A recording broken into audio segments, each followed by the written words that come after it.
হলো আবার থামালে কেন? এইভাবে কেউ বাইকে বসে? হ্যাঁ, আমি যদি জোরে টান দিই তাহলে তুমি পড়ে যাবে। দুই পা দুই দিকে দিয়ে শক্ত করে ধরে বসো।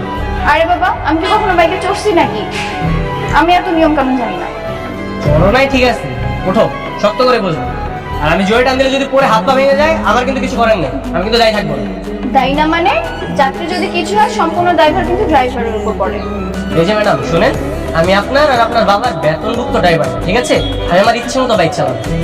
ওঠেন। ঠিক আছে চলো, এক জায়গায় দাঁড়িয়ে শুধু বকবো।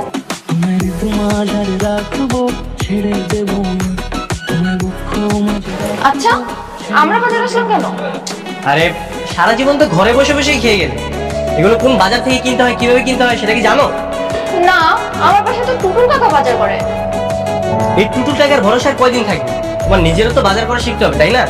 চলো আজকে তুমি বাজার করবে। আচ্ছা। ওই দোকানটায় চলো। এই দিদি, তুমি দাও দামি করো, ঠিক আছে? কম করে বলবো। মামা 10 টাকা করে দিবেন? এটা কেমন কথা বল? আরে তুমি কি তাই এত কম নাকি? একটু বাড়িয়ে বলো।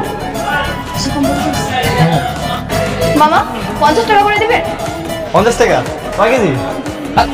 আরে তাই বলে কি এত বাড়াতে বলেছি? 10 টাকা দিয়ে 50 টাকা? আরে কমিয়ে বলো, 40 টাকা বলো, 40 টাকা। মামা শুনেন, আমরা বেশি বলে ফেলছি। 40 টাকা করে দেন, তাহলে আমরা চলে যাবো। 40 টাকা? আচ্ছা লস। নিয়ে দেখতে হাতাটা কি? শান্ত, তোকে না কত করে বললাম দিক থেকে বাজারে নিয়ে যাস না। তোমাকে কি বাজার করার জন্য আমি এখানে পাঠিয়েছি? আমি তোমাকে 100 বার বলেছিলাম না, আমি যেভাবে বলবো, যেভাবে তোমাকে শিখিয়েছি এখানে তুমি ঠিক সেইভাবে চলবে? তুমি তো জানো ইনডিসিপ্লিন লাইফ আমার পছন্দের না। ভালো, এটা তোমার ওই বদ্ধ পরিবেশ আমার ভালো লাগে না। এখানে ফুপু আমাকে কিচ্ছু নিষেধ করে না, আমি যা ইচ্ছে তাই করতে পারি। আর তুমি আমাকে কারোর সাথে মিশতে দাও না, বন্ধু বান্ধব আত্মীয় স্বজন কারোর সাথে না।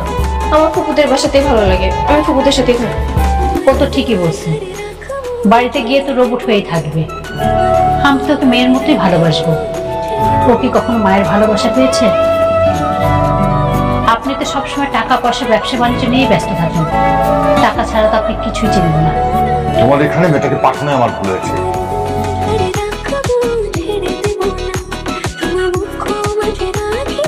এমন সুন্দর মামাতো বোনকে সারা জীবন সঙ্গী করে রাখাটা কি অপরাধ? তোমার বাবা রাগ করে তোমাকে ফেলে রেখে গেছে। এখন আমাকে বিয়ে করা ছাড়া তোমার আর কোনো উপায় নেই। যদি না করি? না করে আর কই যাবে? আর আমার মতো ছেলেকে তুমি পাবা? আর আমার পরিবার, আমাদের পরিবারের মতো তো আনন্দ উল্লাস কোথায় পাবা তুমি? তা ঠিক বলেছো, তোমাদের পরিবারের মতো এত বই হুল্লোড় কোথাও পাবো না।